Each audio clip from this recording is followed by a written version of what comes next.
त्या म्हणतायत तसं सत्याची बाजू ऐकून घ्यायला हवी। ए म्हातारे, पैसे कुठे ठेवले सांगा, नाहीतर मी कालावा करीन। हा खरंच पैसे नाहीयेत। नाहीयेत वय, नाहीयेत बघतो ना, पैसे द्या, मी आत्ताच्या आत्ता सांगतोय तुम्हाला। जर पैसे नाही दिले तुमच्या दोघीला मायली की मी घराच्या बाहेर काढी ना।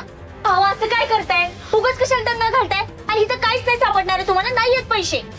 काहीच सापडणार नाही वय।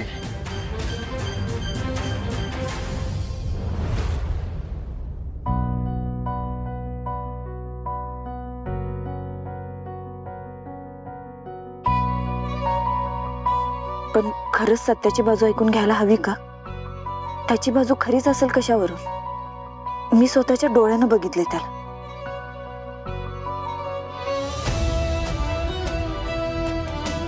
स्वतःच्या तोंडून त्यानं गुन्हा कबूल केला।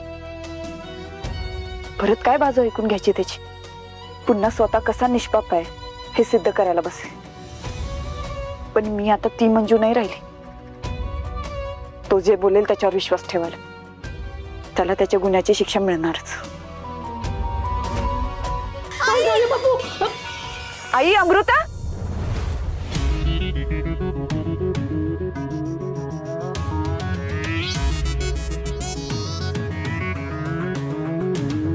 काय झालं?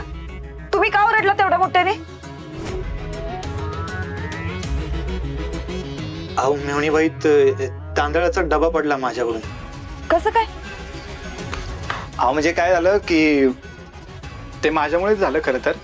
अहो आईंना बरं वाटे ना, तर तेव्हा मी त्यांना म्हटलं की मी बनवतो जेवण, तुम्ही आराम करा।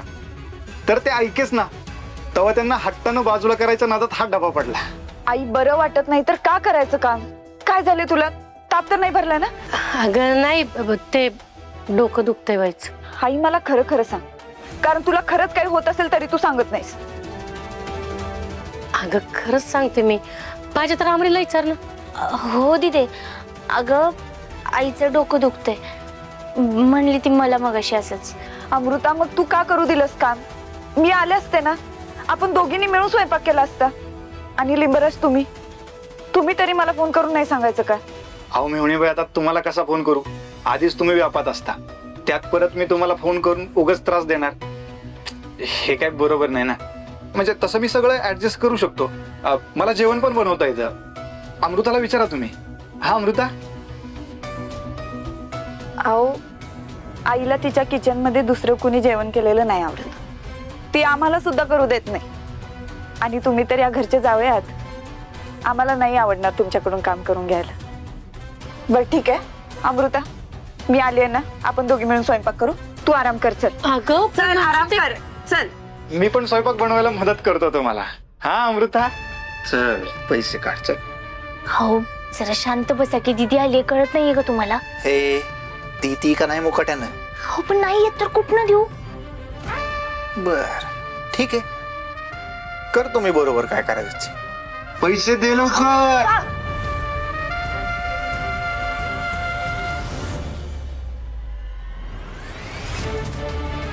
चल, लायकीत राहायचंय। हा अहो मायाताई, लाखात एक अशा मुली शोधून आणल्यात। लाखात एक? लाखात एक म्हटल्यानंतर एकच पाहिजे ना, एवढं सगळं लाखात एक कशा असतील? अशी बोलायची रीतच असते। होय का? ठीक आहे ठीक आहे। मायाताई, आवडली का मुलगी? नाही। का? कसं आहे, हिचं नाक हे आमच्या सपनीसारखं आहे। बस नटमगरे, त्याला काय झालं मग? चांगलं आहे की माझं नाक। गुरुजी डन करून टाका हीच। ए सपने ग बस, तू काय डन करा? एक नाकाचा शेंडा घरी आहे तोच बास झाला, त्याच्यापेक्षा का नाही ही भारी आहे बघा। मम्मी हिच्यात काय एवढं बघितलं? नाही म्हणजे त्याच्यापेक्षा तर ही भारी आहे, हाय की नाही का? हे बघ की, बघू हे बघ की। हा वय वय सपना, एकदम करेक्ट बोलताय बघा तुम्ही, हीच लय भारी आहे। ए ग बसता का दोघी जणी तुम्ही? चांगलं काय वाईट काय तुम्हाला कळतं का? ठीक आहे असू दे. ती भारी आहे, ती भारी आहे. तुम्हाला आवडली ना? बस झालं. ही डन करून टाकू आपण. मी केव्हा म्हणलं मला आवडली? मग रागात कशाला बघितलं आमच्याकडं? ए सपने का बस तू. गुरुजी हे बघा, ह्या 2 पोरींच्या घरी बोलून घ्या. सुरवेच्या घराला शोभून दिसल अशी सून आहे. होय चालेल माहित आहे, लवकरच बोलून घेतो. दोन पोरी? मम्मी 2 सुना कशाला पाहिजे तुम्हाला आता? बया मम्मी, तुम्ही जयनासाठी पण दुसरी बायको बघताय का कुठली? असं कशाला करताय? माझं काय होणार? माझा विचार तरी करा. गुरुजी सांगा की त्यांना काहीतरी. ए सपने येर तंगायस का ग? अगं डोसकच काय भाग आहे का नाही तुला? जे तुला झेलतोय हेच लई आहे, त्याला कसं अजून त्रास देऊ मी? गुरुजी तुम्ही लवकरात लवकर पुरींच्या घरी बोलून घ्या, म्हणजे कसं आपल्याला बघाबघीचा कार्यक्रम करता येईल ना. होय चालेल माहित आहे, लवकरच लग्नाचा मुहूर्त काढूया. हे घ्या. नमस्ते. काय ग मम्मी, कुणाच्या लग्नाचा मुहूर्त काढताय?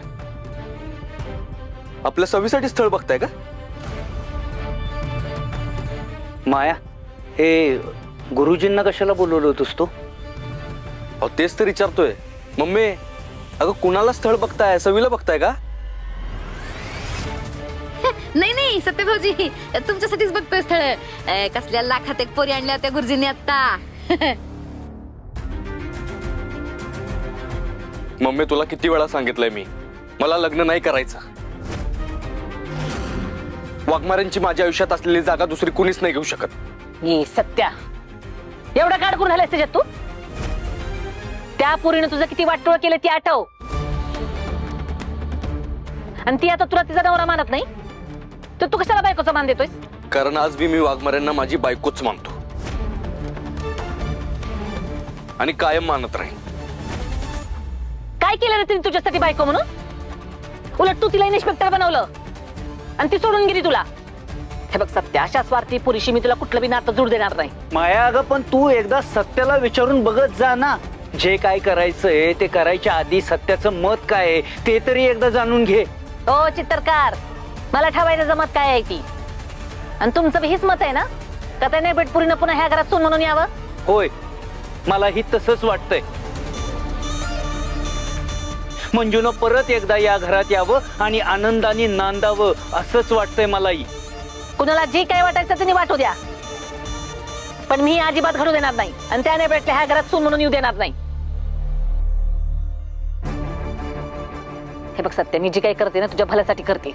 सोड त्या पुरीचा विषय, उगाच अडकून राहू नका त्याच्यात. मम्मी तुझ्या दृष्टीनं माझं काय चांगलं आहे काय वाईट आहे मला माहित नाही, पण माझ्या आयुष्यातली वाघमाऱ्यांची जागा दुसरं कुणीच घेऊ शकत नाही.